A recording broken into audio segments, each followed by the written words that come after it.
बातमी क्रिकेट विश्वातील भारत विरुद्ध अफगाणिस्तान यांच्यात 3 टी20 सामन्यांची मालिका आजपासून खेळवली जाणार आहे. ही आत्ताची क्रिकेट विश्वातील मोठी बातमी. मालिकेतील पहिला टी20 आज मोहाली येथे खेळवला जाणार आहे.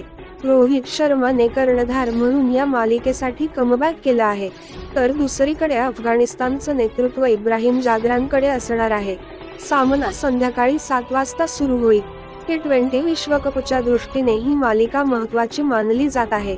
आजच्या सामन्यात असा असेल: भारतीय संभावित प्लेइंग 11 संघ: रोहित शर्मा, यशस्वी जयस्वाल, शुभमन गिल, तिलक वर्मा, संजू सॅमसन, रिंकू सिंग, शिवम दुबे, अक्षर पटेल, कुलदीप यादव, अर्शदीप सिंग आणि मुकेश कुमार. तर असा असेल पहिल्या टी20 साठी संभावित भारतीय संघ.